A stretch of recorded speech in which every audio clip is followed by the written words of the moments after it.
Welcome to the final day of the forum and the last session of our knowledge series. Before we begin, just a friendly reminder to visit all the zones to rise high on the leaderboard and win exciting goodies. And for those of you who are visiting the session for the first time, remember to minimize your full screen and click on the Q&A icon and drop in your queries. Our speakers will answer your queries at the end of the session.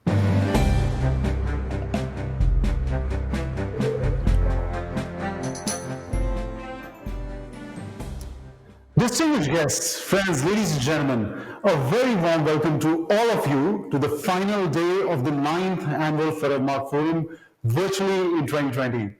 I want to share with you that we've got a phenomenal response over the last 2 days. And again, I'd urge all of you to step in the shoes of your consumers and experience this platform, this virtual platform, because we believe this is how consumers will look at our brands, look at our industry, look at our products. So indulge in it. This is the kickoff of this really new direction that we all are taking together. And just reflecting on the last 2 days, we talked about enough reasons and confidence we need to have about why consumers are going to come back into our category, why Q4 will be important, and why there's enough reason and evidence that the miracles of Mother Nature that we touch and we represent hold value and hold meaning. So please make the most of the season that's upcoming. We also saw some great business that got transacted over the last 2 days. And to all of you, I'll again urge, please maximize on the incentive scheme that's on. It's a bet that we are taking. You need to take yours. There's a lot of business that got transacted between our retail partners and our manufacturers over the last 2 days. And we're not in the intention to saying that you need to overstock, but make the right bets and the right merchandise needs to be on the floor. Our 2 campaigns kick off in September and October of Tribute and Icon. We will do a 360-degree campaign, really invest large-scale investments on making and ensuring that consumers are coming to your stores. And what we don't want is that at the end of it, we don't have the product that consumers come in. So my friends, please make the most and make 2020 also commercially a good year for us. And I also want to reflect something else, and that is, the pride that I have to be a part of the De Beers group and the De Beers team. The team in India has done an exceptional job over the last almost 5.5 to 6 weeks to pull this through. And it's a great sign that we have in terms of how we pull together, how we sort of shape the future together. And I'm exceptionally proud to be a part of this fascinating and super team that we have here in India. And while we're following strict norms laid down by the government and protocols, I would like to share with you that this platform we're running from Bombay in our office, we're running it from Delhi, our colleagues in Calcutta, Bangalore, Chennai, and a big support we get from London. So to all of you, I feel really proud to be a part of this team. And moreover, as I told in my keynote session day before yesterday, that we are an extension for your team. So please discuss with us, brainstorm with us, charge us. Anything that's a problem, we are in it together because we have a common purpose of building your diamond business. So we are all in this together, my friends. And all the keynote sessions that we did day before yesterday, I'll quickly wrap that up in just precisely 90 seconds. So here you go.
Over the years, in our knowledge series, we've had some illustrious speakers who've come in and shared their wealth of knowledge and insights.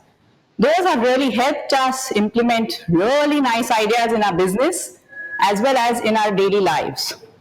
Yesterday's session with Randy Zuckerberg was an eye-opening session where she really told us that if we wanted to create something, we have a clean slate in this current pandemic, and if we are able to pivot, the world is open for us to capture.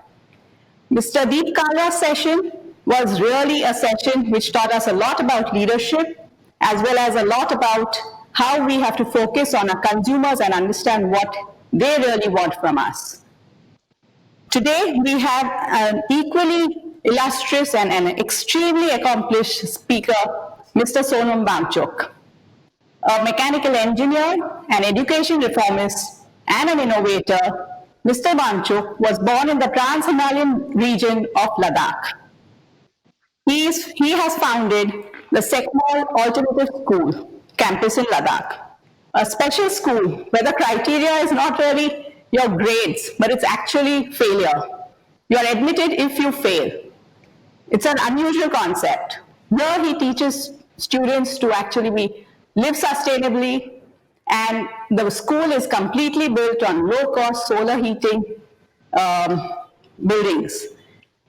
Mr. Wangchuk is also the co-founder of the Himalayan Institute of Alternatives, an university that encourages people to live sustainably and apply practical knowledge.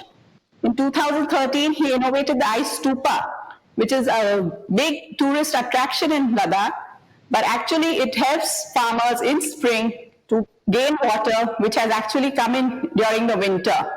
It's an innovative idea, and I'm sure he'll talk a bit more about it.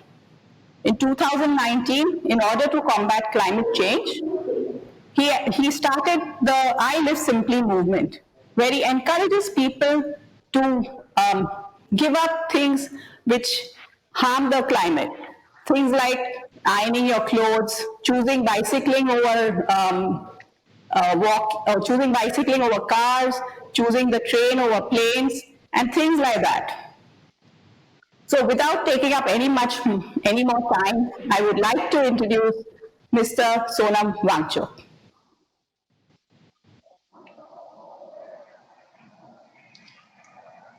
Welcome, sir. Hello.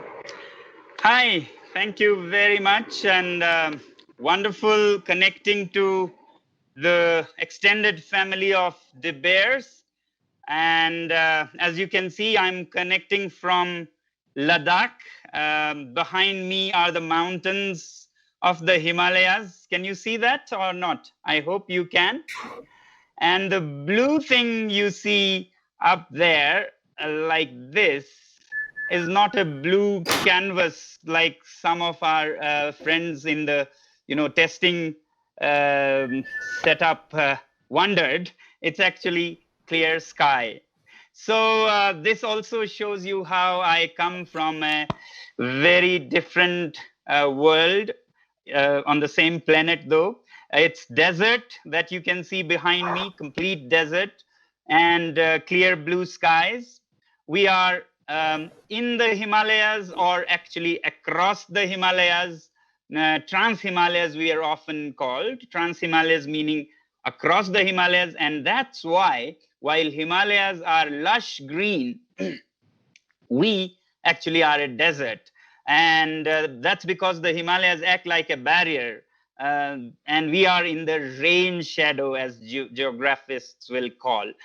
And we have very little rain, hardly any, just 4 inches of rain, which is not very useful for surviving in this desert.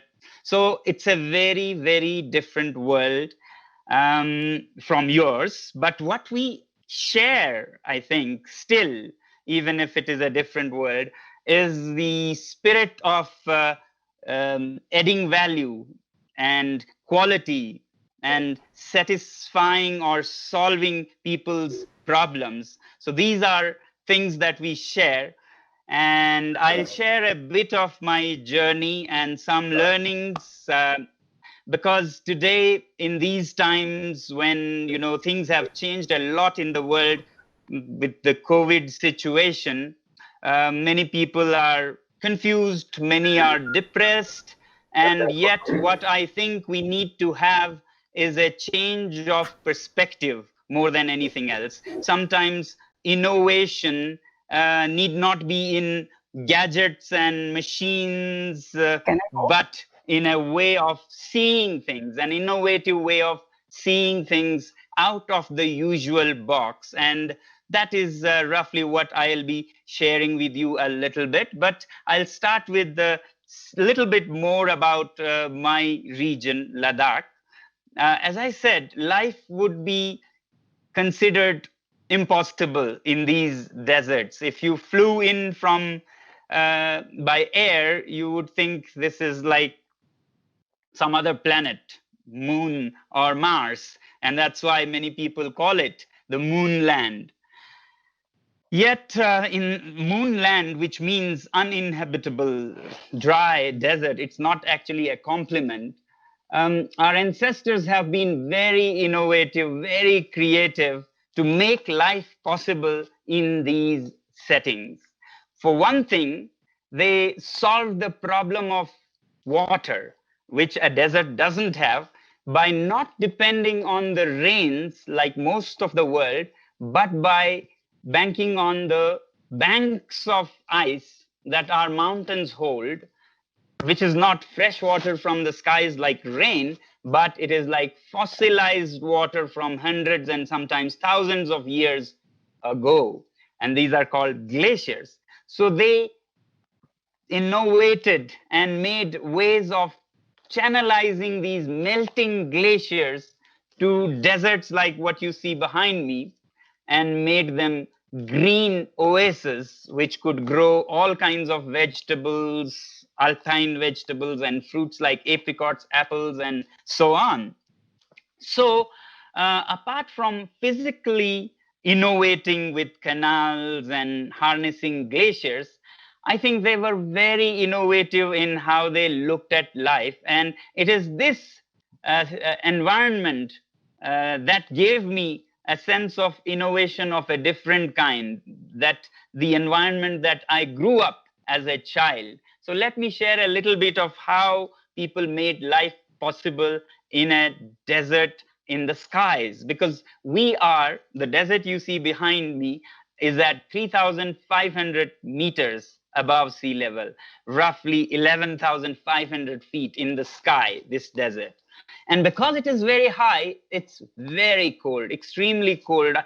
This region is often called the third pole of the planet after the north and the south. So you have extreme weathers, minus 30 to minus 35 winters sometimes, and plus 35 summers, extreme climates, as I said. So it is very difficult, if you think of it the conventional way, to survive in a Ladakhi winter. Now we are using science to make solar heated buildings. I don't know if you can see behind, but there are a lot of passive solar buildings which heat the buildings to the level of comfort that you have in Mumbai or New York, plus 20, even if it is minus 20 outside in winters. So that's physical innovation. But what I was more touched by and impressed with was growing up in Ladakh, when I observed how our ancestors, without much science of using solar energy, leave aside science, they didn't even have glass, which is essential. Transparent surfaces are essential in anything to do with heating with the sun. So they, of course, didn't have that. But they were very innovative in making winters comfortable in a totally different way. Normally, we would think of heating and using gadgets and using fuels of different kinds, whether petroleum or what is it called, nuclear and so on, maybe solar at the best. But they had their own ways. When they didn't have any of these, our ancestors used to do a totally different thing to make winters tolerable. So what I grew up seeing was two things. Um, in the home, come winter, November, December, and story time starts.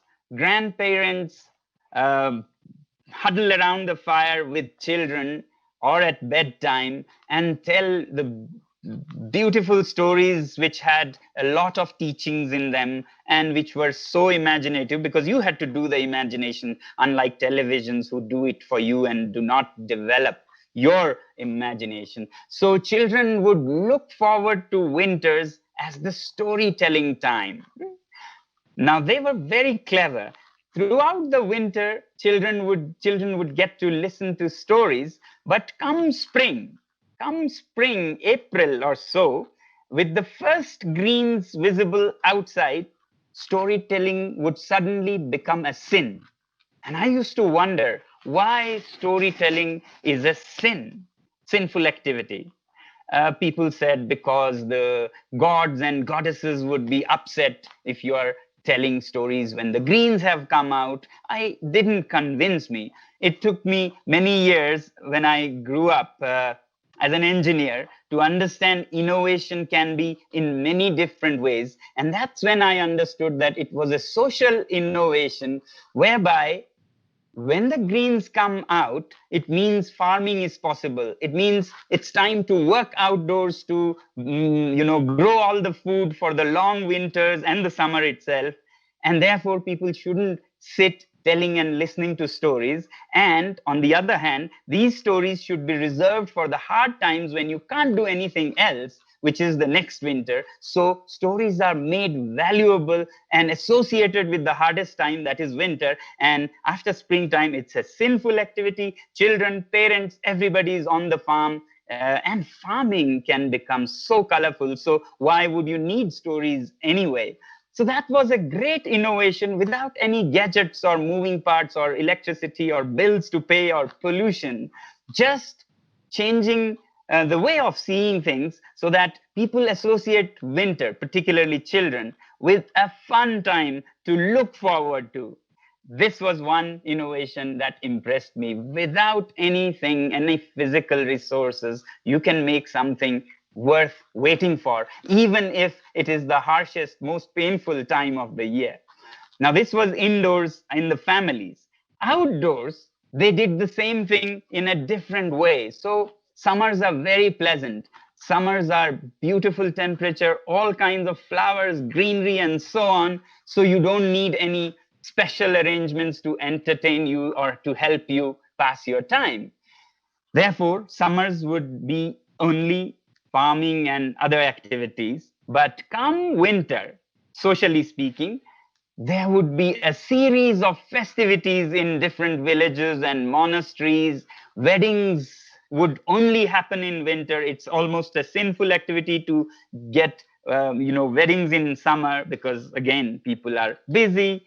They couldn't even need such engagements as weddings. That would be a interference. So come winter and village festivals would all start. Monasteries would have their mask dance festivals. And people actually look forward to winter coming because of the festivities. And then I saw, as I grew up, they count their winter days from festival to festival. It's this festival first, and then this, and then this. Okay, that's the middle of winter, then this, and then it will be spring. So no festivities in summer in the monasteries and villages, and all festivities in the winter, making the winter something to look forward to wait for. And with these social innovations, you don't actually mind the cold of the winter. Of course, cold of the winter also, they had various ways of innovation, very simple innovations, like your house will be built in such a way that it would have the ground floor or the basement, which would have a different entrance, and that would be for the cattle and the animals. And animals here in Ladakh have to be very warm, as you can imagine. So they would live in the basement, and then the top floor or the first floor would be for human beings, and that would have an entry from another side, and the kettle's warmth would rise up and heat the floor of the humans, and the humans' warmth would keep the kettles warm in the same envelope but with different entry. So everybody would, win-win or symbiotic relation. These were things that really touched me, that you can innovate and solve problems actually without gadgets also. You don't have to, only use machines to innovate and solve problems. Sometimes we say to innovate, think out of the box. But to innovate, you have to also think of innovation out of the box. It's not enough to just think out of the box and get another machine than the machines that are conventionally used. Sometimes you can go out of the box also. Similarly, in farming, what impressed me most was that farming at these altitudes in the desert can be very painful. It's hard work, it's drudgery, if you look at it that way. And for that reason, one part of the world innovated with lots of machines, tractors, combine harvesters, and so many, harvesting, winnowing, thrashing machines. That's one way of innovating to make the act of farming easier or comfortable. Another way that I saw growing up in Ladakh was a very different way, and that was they didn't have the means to innovate, and good that they didn't, because they came up with interesting ways of innovating otherwise. They didn't have the means for machines and petroleum and other fuels and so on. So what I observed was that at every step of farming, people would gather, the whole village, one by one, would gather at each person's family and make it like a festival. It's your turn for harvest tomorrow, and the whole community comes there, and you organize beer and food and things, and suddenly the work becomes something like a picnic. And not only picnic, each activity, whether it is sowing seeds or watering or later, cutting the harvest or harvesting the crops, each action is accompanied by a music, a song, which is particular for that action. And when you have music or hymns, or what do you call, lyrics with beautiful music going, your work almost becomes a dance. You have songs that praise the animals like yaks and horses that are a part of the farming activity. When it is thrashing or when it is plowing, the whole village resounds with these songs. And you have rhythms, for example, when it is harvesting, which every move of the sickle, you have a song that goes, and it becomes almost like a dance with the whole community going in rhythm and harvesting. So they had a very interesting way of making the same act of physical act into a dance. And when it is a dance, you don't call it drudgery, you call it fun. Nobody complains or asks for payment to be dancing. So that was an interesting way of making an act of drudgery into a fun thing. On the other hand, you have maybe highly industrially developed farmer in, say, California, who's sitting in his combine harvester alone and perhaps somewhat lonely and depressed.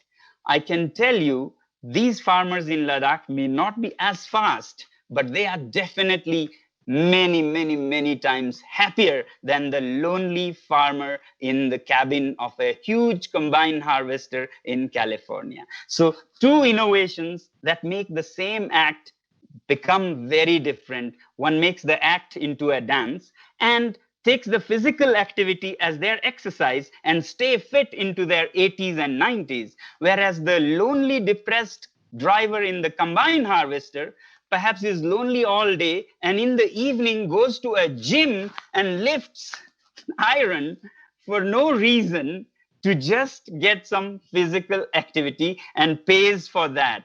So there's a different way of solving the same problem. You get the food, you have the fun community activity, and you get the physical fitness also all in one. So these were innovations that changed the way I looked at things much later. Now, coming to the world today and the need for innovation again, as the world changes, things are different from how they used to be 1 year or even 6 months ago. Many of us mourn about what has changed and yearn what used to be. But I think we really need to learn to see it in a different way. And suddenly, maybe we see that it's not so bad after all. It's perhaps in some ways even better than before. If you let me put before you some ways to see the world today compared to the world before COVID. I really think before COVID, it was abnormal times. We talk about normalcy and new normal, etc. But to me, normal was not what was before COVID. Normal is perhaps what we are now heading towards. Normal for the planet, normal for the living beings on the perhaps wistfully think of the growth of economy, which used to be so wonderful then and maybe not as much now. But while we may say that the growth is not 7% or 8%, it's only 5% or 4% or 3%, that growth was not growth for everyone. That growth was a very special way of looking at growth or development for the human species. And this planet is not just human beings. Especially we people in India value all living beings on the planet. I think most people in the world, when they think of it, they value other living beings also and not just human beings. But particularly in India, which has given to the world philosophies like Vasudeva Kutumbakam, the entire planet, entire world is our family. And that world includes not just your parents and your relatives, but your neighbors, your society, and not just them, but the living beings around you, the animals, the deer, the antelope, the cows, the buffaloes, the insects, the butterflies, the bees, the birds, all of them form our Vasudeva Kutumbakam. So if that was our philosophy, if our philosophy was holistic growth and progress of all living beings on the planet and not just me, my family, or my species, which is anthropocentric, human centric. If it was not that, if our philosophy really was much broader to include not just me and my people, but all human race, and not just human race, but all living beings and non-living things on the planet, then we were in a total disaster before COVID. Let me put before you with facts and figures. WWF, a very well-respected institution working around wildlife and nature conservation, came up with a report that said between 1972 and 2012, 40 years, we human beings wiped out 52% of the wildlife from the face of the earth. 52% of the whole wildlife. We are not talking of growth or so. We are talking about survival, the very survival. 52% are dead and wiped out. And now the new report says 60%. With the years that have passed, 60% of the wildlife is wiped away. And we talk of growth, 7%, 8%. Well, that 8% has caused 60% of the deer and the buffaloes and the wild animals in the wild go away from this planet. And similar reports are about the forest, the plant kingdom. 50% of the forests are gone in roughly 50 years, last 50 years. This is not growth. This is caused by our 7 and 8%. So we have to really rethink, was that really development? Was that really growth? Growth for you and me, maybe. But if you ask a mother deer whose children, kids are all wiped out and she herself survived, if this was development, if this was growth, here we have a loss of 3% of the people affected by COVID. Death rate is 3%. I have my sympathies with those who suffer pain of disease and pain of loss, my sympathies. But if you look at the bigger picture, we are not losing much. 3% of a minuscule who are affected by the disease are being lost. Sympathies with them. But imagine the wildlife, wild animals, whose 52 to 60% of the entire population is gone thanks to our growth. Then that's not normal. Then that's abnormal. We really need to go to some normal where not only us, but they also can live happily on this planet.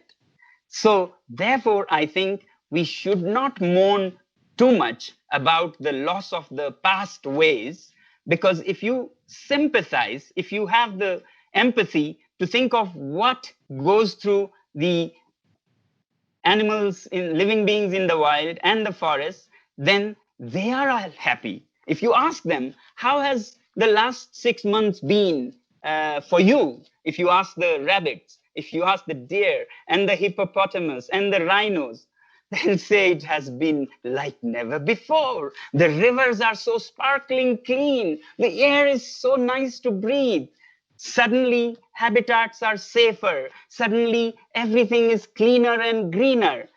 Well, then, from their point of view, the world has changed immensely for the positive.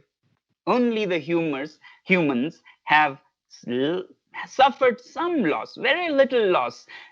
Also, another way of looking at COVID is that we should be really happy that it has been this way and not worse. Of the people affected, 2 to 3% is the mortality. Well, it could have been 50%. How do you know? And in some decades, maybe we have a virus that has half the people dying. So it's really not so bad as it can be, and definitely not bad if you look at it from multi-dimensional view, from the Vasudeva Kutumbakam view. Then only humans who caused the death of others has suffered some, little stick from Mother Nature to behave. And that's not a big thing, I really think. So that way, I think it's not so bad after all. Also, another way of changing our perspective, I would appeal to people around the world, is that, 150 years ago, it was unthinkable in America, for example, that colored people, blacks, could have a say in how the country is run. They had no franchise, no voting rights. It was unthinkable. But today, it is unthinkable not to have voting rights for them. So in 150 years, so much has changed our way of seeing things. And then 100 years ago, 1920s, before that, women could not vote, could not have a say in how you run the country. It was unthinkable that women could be given right to vote. They would now also decide how the nation is run. It was just unthinkable. Then suddenly movements happened. One country after another opened their minds, changed their mindset. That's what I'm focusing and emphasizing. They changed their minds, and suddenly today it is unthinkable that women cannot have a say or a vote. So changing mindsets can adapt us with the new normal in a nice way. Now, what I'm coming to is, if the human race and the human thinking evolved from non-inclusion of colored people to non-inclusion of women to inclusion of them, then can we also think of a world now where plants and animals are wild siblings, our siblings in the wild, have a voting right too? Well, you might find it difficult to imagine. That's how I think 150 years ago, white people found black franchise. And that's how 100 years ago, people around the world thought about women's franchise. But today I'm saying we should look at the world and the planet as a home that belongs not just to us, not just to white men, but to black and colored also, not just to men, only men, but to women also.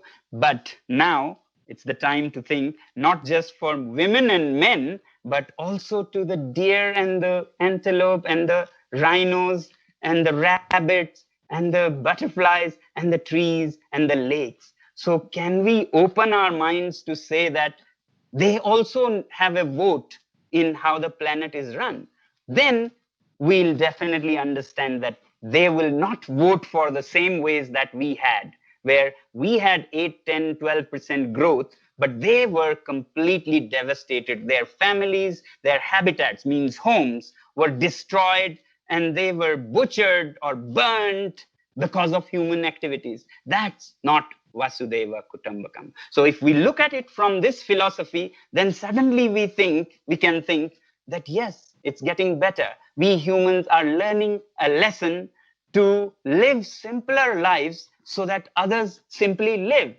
Other living beings simply live. Other human beings simply live because we live simply. So this is what I'm nowadays trying to promote.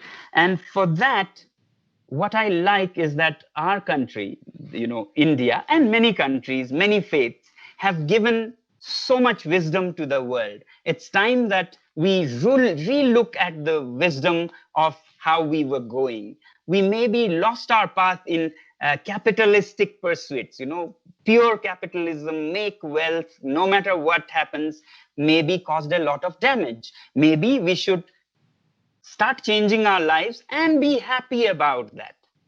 What I like about one philosophy that India gave when Buddha said that for a human being, he says, a greater success is to conquer a single desire than to fulfill 1,000 desires.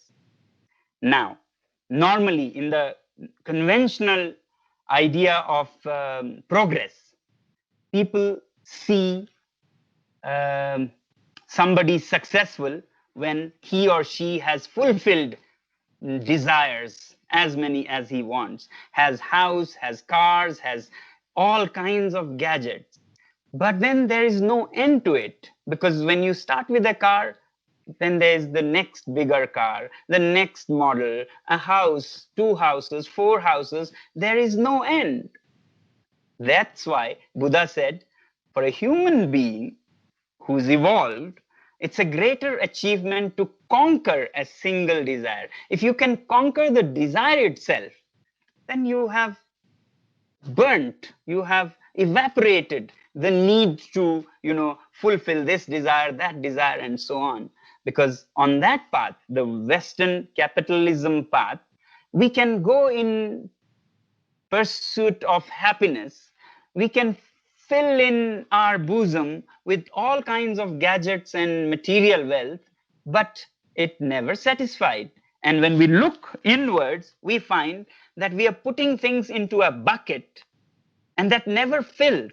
The reason is that the bucket has no bottom. So everything you fill goes out and you are still keeping on filling and filling and filling. And in the process, you destroy everybody's life on the planet. On the other hand, the idea of, conquering desires to me is like putting a bottom to the bucket. Rather than filling it with 1,000 and 2,000 and 3,000 things, you put a bottom to the bucket and you fill 3 things and you're happy. You have food, shelter, and clothing, and you're happy. So perhaps in the new world, we should gauge success of evolution of human mind more by the level of conquering desires than by only fulfilling desires. Now, these are philosophies of the past, and some people may feel, they are old, they don't mean much. But I then take the example of modern economics. Well, modern economics also has a deep philosophy that I find it surprising very few or hardly anybody discusses. Modern economics talks of the law of diminishing returns, and I was fascinated by this when I studied it in my engineering. Law of diminishing returns.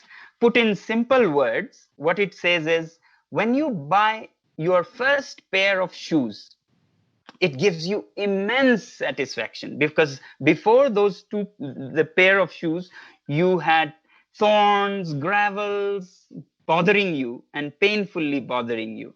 When you get that pair of shoes, it is 100% satisfaction.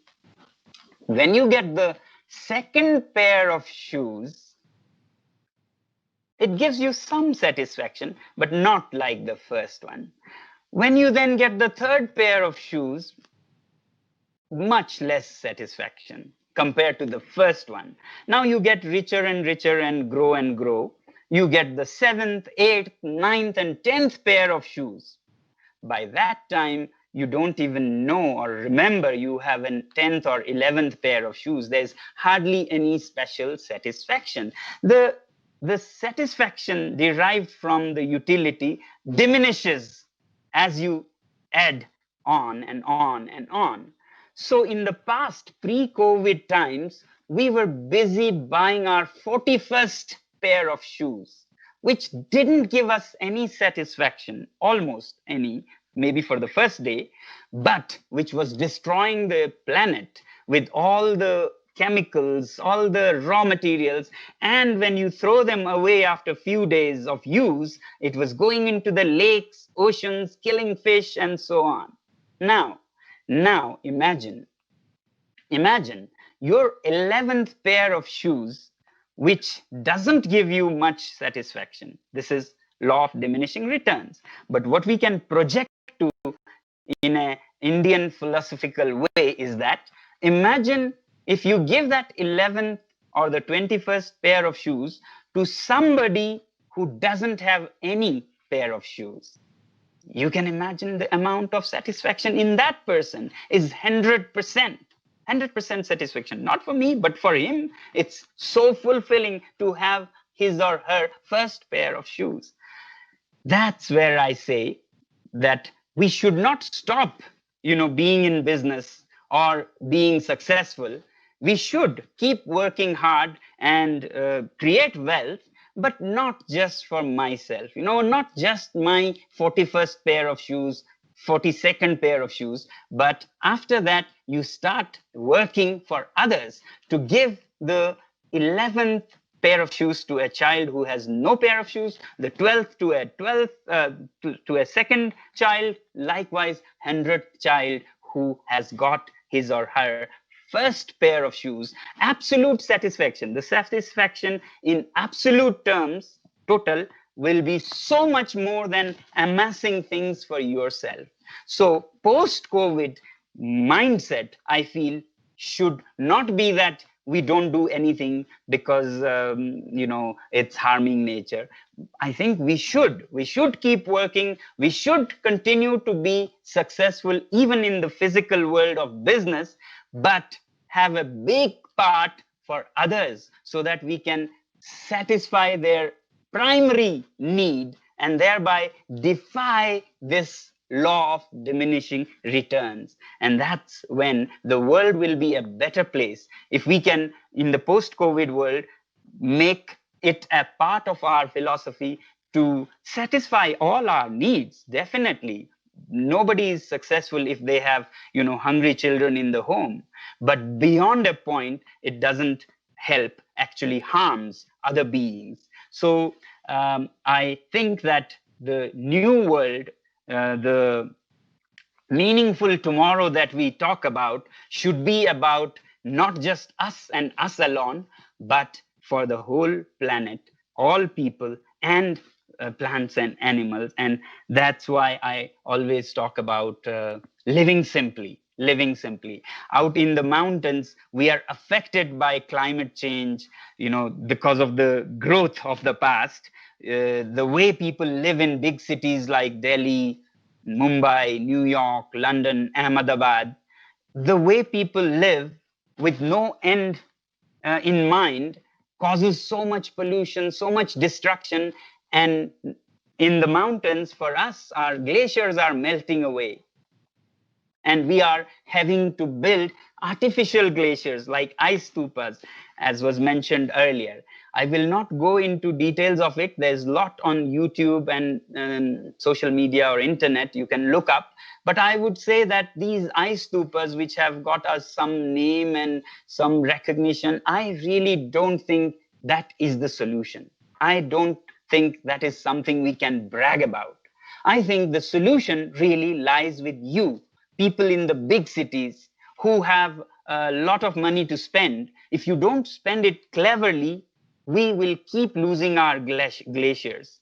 We will keep becoming climate refugees. So the solution is with you, people in the big cities. If you all live simply, we in the mountains will simply live, can simply live, and so will all the animals and birds on this planet. So I won't go on and on, but this was my take on how in the post-COVID world, we should look at a better world, which is for all members of the Kutumbakam, the Vasudeva Kutumbakam. Thank you very much. Thank you. I can now take questions and we can have interactions.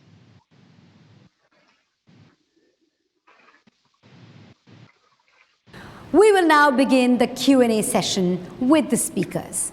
Minimize the full screen and drop in your questions by clicking on the Q&A icon, and our speakers will address them.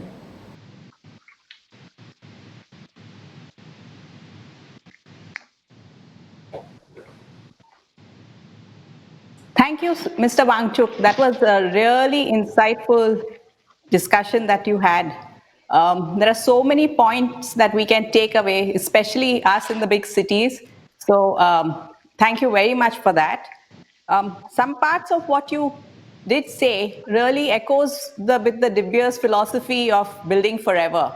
We are, as a group, taking many initiatives to ensure that we have conservation. One of the very projects that we are really proud of is the elephant translocation that we've initiated, where we've actually transferred elephants which were overpopulated in one part of Africa to another part where the elephants were extinct, and have actually built that ecosystem up in two of those areas. So as De Beers, Wow. we take this sustainability and conservation and diversity, which you talked about, very seriously, and we aim at to be carbon neutral by 2030. So thank you very much for those thoughts. It would be great to have some more insights on how we as people in the big cities could actually make steps or take steps to live sustainably.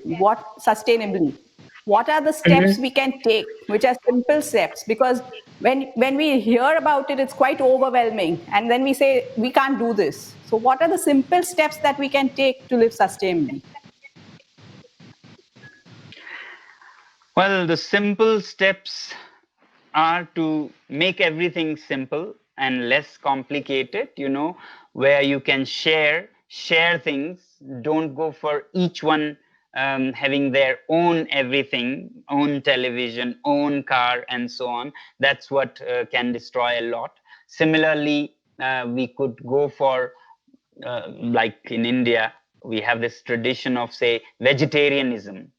When somebody consumes a lot of meat, it is very, very industrial and very polluting. Whereas if you eat vegetables, it reduces the carbon emission by a large amount. So you could do that. Or for example, I say, and maybe it is too early for most people to believe, simple things like ironing your shirts. You may see that my shirt is wrinkly. My shirt is wrinkly, but I'm happy because it doesn't, my wrinkles don't cause anybody any harm. Because when you iron with a hot iron that takes a few kilowatts of energy, you are wasting energy that could actually light up a rural household for 4 days, 1 hour of your ironing. On the other hand, if you just wear it naturally, it doesn't look bad at all. I can say it definitely doesn't look as bad as the torn, ripped jeans that our teenagers wear today. So if that can look okay, then my wrinkled shirt definitely will not bother anybody. So you can do that. You can take bicycles where possible instead of cars, because bicycles not only do not pollute, but gives you a healthy exercise, which keeps your heart well and your body fit, and thereby less time on a sick bed. So many things. You can try and take trains instead of aeroplanes, because aeroplanes are very, very, very polluting, whereas trains are very little compared to planes. Now, there are so many, but what I would say is that last October, we started a movement called the I Live Simply movement on a website called ilivesimply.org. If you go there, there's a very interesting, fun game. We designed it for, young people who don't want to be preached but can play a game. So there's a crowdfunding game where you fund and support the planet, not with money or real dollars, but by pledging to change your lifestyle. So if you pledge to plant trees, you could be pledging, say, $10 for each tree by planting tree. Even if you don't have any dollars on you, if you plant a tree, you're actually contributing to the planet. So likewise, if you cut down on meat from what you eat to half, you could look up on that website and see how much dollars worth of contribution you are making to the planet. Similarly, if you take trains, you are making a contribution without parting with any dollars. You're contributing to the planet, because the planet doesn't need money. It needs our behavior change.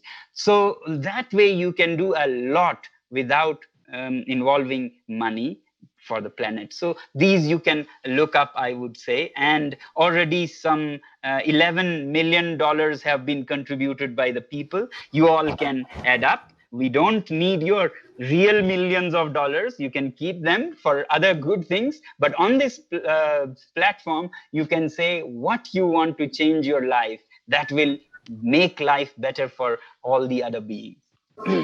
Thanks. That is rather encouraging and quite simple to implement. We'll definitely visit the website and pledge some amount to ensure that we contribute to the planet. You also spoke a lot about social innovation and simple innovations.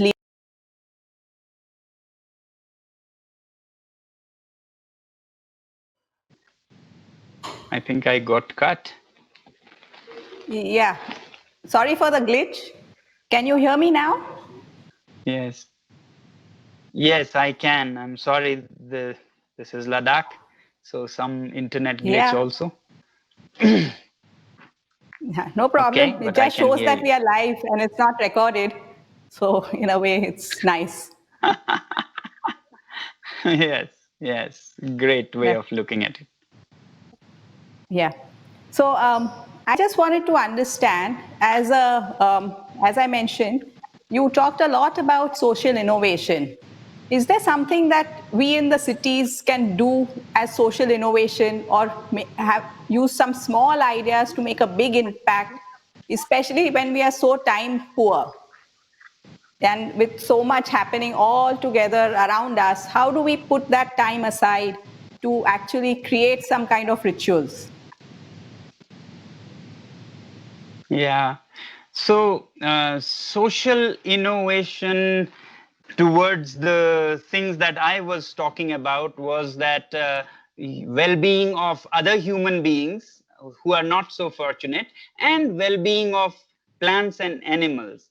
Now, many of you might want to do, but you may not have the time, or you may not trust that when you support something, it goes to the right place. So I think we should have young people as entrepreneurs providing a platform where they do all the research on finding the recipient, a child who needs education, and somebody who wants to support, or trees planted in large numbers. Now, people want to plant trees, but they may not have the time to go plant trees. They may want to contribute money. So I think one social innovation that needs to happen in big cities is emergence of platforms, like you have aggregators for food, for cars, for taxi rides, and so on. I'm surprised that there are not any big platforms, aggregators for doing good to nature. People who want to, offset their carbon should find it very easy to support young people who have become the bridge, the entrepreneurs who can, take the support and have large scale plantations in right places. They study, they take care of all the rest, and you only support them. Similarly, people who can support children in their education, because even the rich people in the country can't do well until everybody has risen from illiteracy and ignorance and poverty. So it is like a duty of every well-off person to share, like I said, the law of diminishing returns, to share that, to make everybody else rise, and in their rise is our rise also. But there needs to be many platforms, innovative platforms that do it for those who can't each one themselves do it. So these kind of innovations need to happen, and whenever they happen, I think people should support and take it forward, encourage our young people, have trust in them, and generally have a way of sharing. Like I said, in Ladakh, people share labor, people share resources, and make everything a fun community activity. I think that could be something we could do. Yes, community activity really does enhance people's moods, makes the whole personality alive. So it is a great feature that we are sorely missing in the COVID world, but I'm sure it will be back.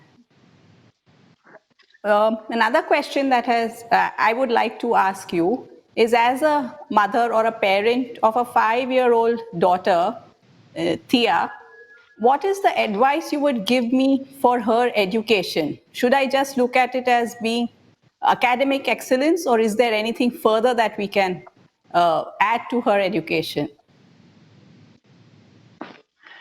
Okay, nice question, particularly for 5-year-old. Education is really learning all skills of being a complete human being.